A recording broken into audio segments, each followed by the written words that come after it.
Tenga listo el tinto, que ya vienen los huevos revueltos con los ingredientes que hacen que en plena campaña electoral al menos 13 alcaldes del país estén amenazados y desplazados por cuenta de grupos armados ilegales. Desde la redacción de La Silla Vacía, soy Tatiana Duque. Es martes 18 de julio. Los últimos días han sido claves para la política de la paz total. Fue confirmado el equipo negociador con las disidencias de Iván Mordisco. El presidente buscó que la Unión Europea apoye con más plata la implementación del acuerdo y está listándose la instalación del comité de participación con la mesa del ELN. Al mismo tiempo, han sido días en los que la violencia impacta hasta a los propios alcaldes y mandatarios. En Cauca fue secuestrado el hijo de uno, la mamá de un alcalde en Casanare fue secuestrada y rescatada, y este fin de semana a un alcalde en Antioquia le tocó irse por amenazas. Una situación que no solo pone la lupa a la calidad de vida de los habitantes de esas poblaciones, sino a las garantías de las próximas elecciones y al aterrizaje de alivios concretos para las regiones en plenas negociaciones de paz con múltiples actores. Hoy hablamos con varios de estos alcaldes exiliados por la violencia y analizamos el panorama de cara a octubre.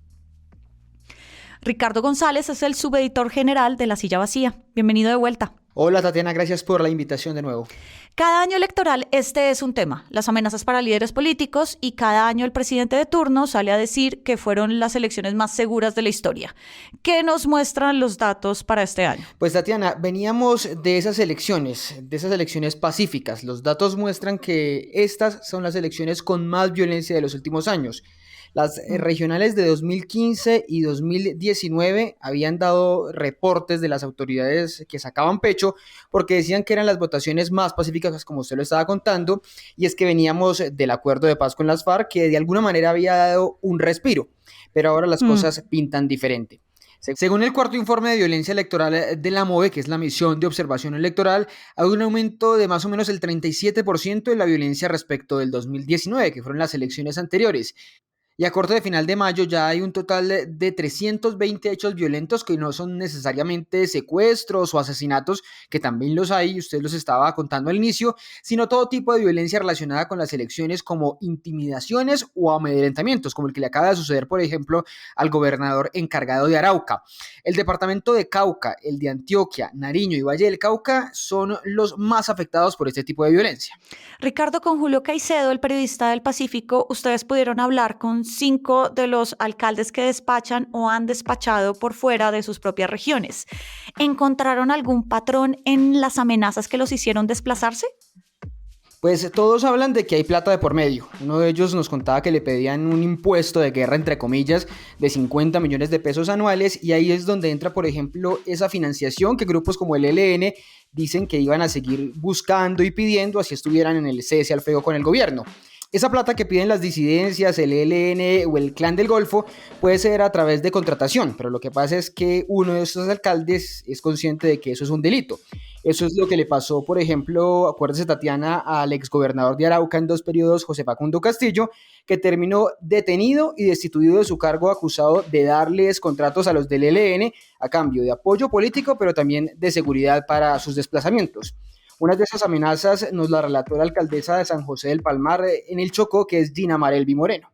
O en mi caso puntual, pues recibí mensajes vía WhatsApp de las AGC y del ELN. Hay detrás todo un tema político y un tema de malinformación que siempre, por ende, de grupos polarizados utilizan cuando no se tiene un triunfo electoral. Y con Edson Perea, el alcalde de Ribiró, también en el Chocó, hablamos de que se cumplió la amenaza en su contra.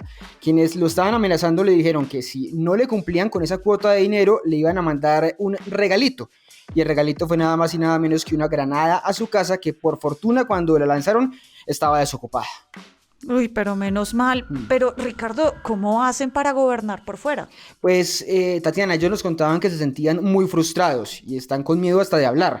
Los que ustedes pueden escuchar aquí o de los que revelamos sus nombres son 3, pero otros 2 alcaldes no quisieron ni siquiera identificarse o decir desde dónde están gobernando.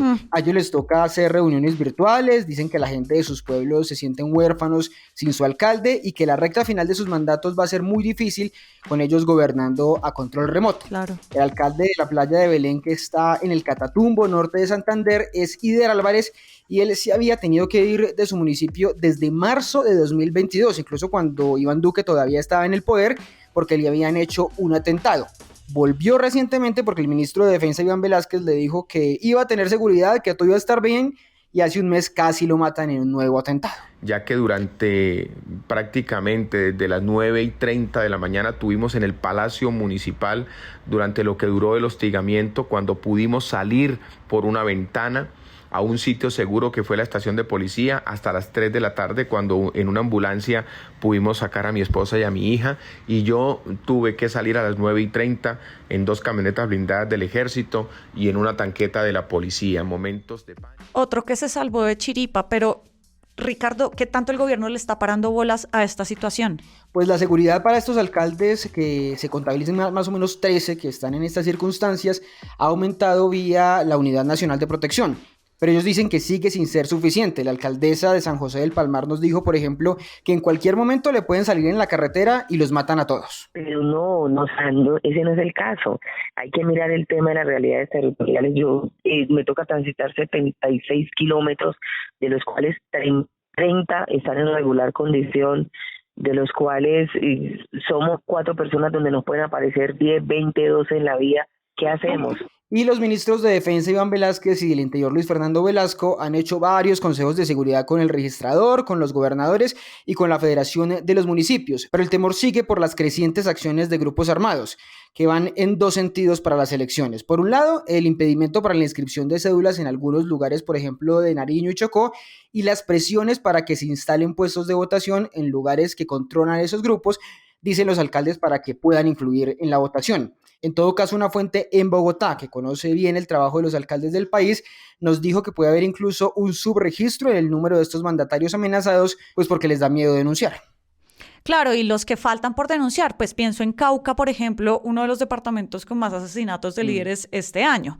Al final, Ricardo, ¿qué podemos esperar de lo que viene de acá en adelante? Porque son 13 poblaciones al menos en las que el día electoral e incluso la campaña misma pues va a estar bajo alerta.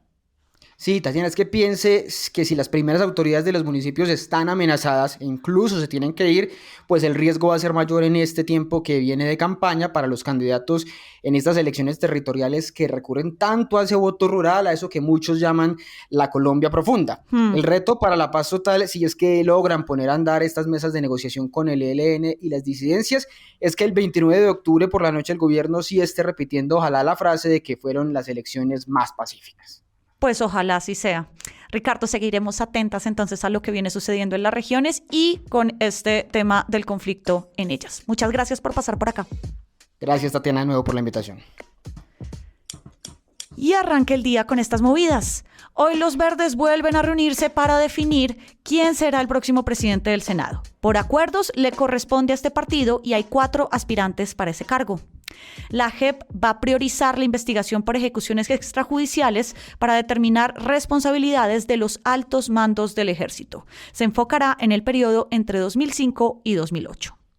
Y fracturas internas en el uribismo de Antioquia por las decisiones de su jefe máximo, Álvaro Uribe, en las cabezas de lista para octubre. Lea esta noticia en lasillavacía.com. Todas las movidas de poder ya están al aire en la página, en nuestras redes y en el en vivo. Y por acá cada mañana reciba calientito su desayuno político favorito. Con la producción de Fernando Cruz, de Diego Quintero y de Sergio García, yo soy Tatiana Duque. Nos escuchamos mañana.